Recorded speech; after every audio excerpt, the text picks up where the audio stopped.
আসসালামু আলাইকুম everyone, welcome to another blog. আজকে আমি আর রিফাত গিয়েছিলাম কালীবাড়ি এবং কালীবাড়ি গিয়ে আমরা বৃষ্টিতে ভিজলাম এবং খেলাম গরম গরম খিচুড়ি। তো কালীবাড়িতে যাওয়ার জন্য আমি ফার্স্টে অটোতে উঠে নিই এবং দেখতে পাচ্ছেন আমার বন্ধু রিফাত। তো আজকে কিন্তু সারাদিন হালকা হালকা বৃষ্টি হয়েছে। তো আজকে কালীবাড়ি যাওয়ার উদ্দেশ্য হচ্ছে রিফাতের একটা কাজ আছে এবং আমার একটা কাজ আছে। তো আমরা কালীবাড়িতে যাওয়ার জন্য যে অটোতে উঠেছিলাম সেই অটোতে দেখতে পেলাম বড় বড় দুটা কাঁঠাল। তো যারা যারা কাঁঠাল খেতে ভালোবাসেন তারা অবশ্যই কমেন্ট করে যাবেন। আর আজকে বৃষ্টি হওয়ার কারণে কিন্তু পরিবেশটা অনেক সুন্দর লাগতেছিল, দেখতেই পাচ্ছেন আপনারা।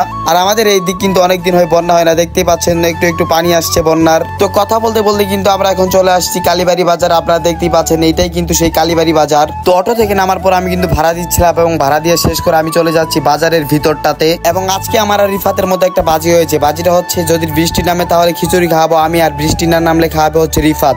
তো আমার সাথেই থাকুন এবং দেখতে থাকুন আজকে আমাদের বাজিটা কি হয়। আমার মনে হচ্ছে বাজিটা আমি হেরে যাব, কারণ আকাশে আজকে অনেক মেঘ, বৃষ্টি আসতেই পারে। আজকে কালীবাড়ি আসার মানে হচ্ছে যে রিফাত একটা টি শার্ট কিনবে। তো টি শার্ট কেনার জন্য আমরা চলে আসছি এখন দোকানে। তো ও টি শার্ট কিনা শেষ করার পর আমরা এখন চলে যাবো একটা জুতার দোকানে, কারণ আমার একটা জুতা কিনতে হবে এখন। আর ব্লগের শুরুতেই বলেছিলাম আজকে আমাদের কালীবাড়ি যাওয়ার মানে হচ্ছে রিফাতের একটা কাজ আছে আর আমার একটা কাজ আছে, আর আমাদের কাজগুলো আপনারা দেখতেই পেলেন। তো রিফাতের টি শার্ট কেনার পর আমরা এখন চলে আসছি একটা জুতার দোকানে এবং আমরা জুতা চয়েস করতেছিলাম। তো অনেকক্ষণ দেখার পর আমি একটা জুতা কিনে ফেলেছি এবং এই দোকান থেকে আমরা এখন বের হয়ে যাব। আমরা এখন চলে যাব খিচুড়ি খেতে। আর আজকে যে বাজির কথা ছিল সেই বাজিটা আমি হেরে গিয়েছি, কারণ আমরা যখন জুতার দোকানে ছিলাম সেই মুহূর্তে কিন্তু বৃষ্টি হয়ে গেছে। তো আজকে খিচুড়িটা আমাকেই খাওয়াতে হবে। তো আমরা খিচুড়ি দোকানে আসতে না আসতেই কিন্তু বৃষ্টি আবার শুরু হয়ে গেছে এবং আমাদের সামনে দেখতেই পাচ্ছেন গরম গরম খিচুড়ি। তো খিচুড়ির সাথে কিন্তু আমরা নিয়েছিলাম গরম গরম পেঁয়াজু এবং আমাদের খাওয়া দাওয়া শেষ। বাইরে দেখতে পাচ্ছি অনেক বৃষ্টি হচ্ছে এবং বৃষ্টির মধ্যে কিন্তু আমরা দোকানেই বসে আছি। আধা ঘন্টা দোকানে বসে থাকার পর আমরা দেখতে পাচ্ছি বৃষ্টি কমতেছে না। তো আমাদের বাড়িতে যেতে হবে। আমরা বৃষ্টির মধ্যেই কিন্তু বাড়িতে যাওয়া শুরু করলাম।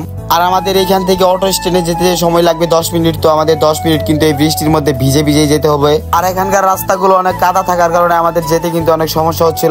আর এখানে কিন্তু পানি আটকে গেছে এবং পানির মধ্যে দিয়ে আমাদেরকে এখন যেতে হবে। আমরা দোকান থেকে বের হওয়ার পরে কিন্তু বৃষ্টি আরো জোরে নামতেছিল, দেখতেই পাচ্ছেন আপনারা অনেক বৃষ্টি হচ্ছে। আর রিফাত কিন্তু বৃষ্টির মধ্যে যাচ্ছিল আর নাচতেছিল, তার কিন্তু অনেক বৃষ্টি ভালো লাগে। তো বৃষ্টিতে ভিজা অনেকক্ষণ আসলাম। এখন আসার পর আমরা অটোর এখানে যাবো, অটোর এখানে চলে তারপর বাড়িতে চলে যাবো। তো আমাদের সাথে থাকুন।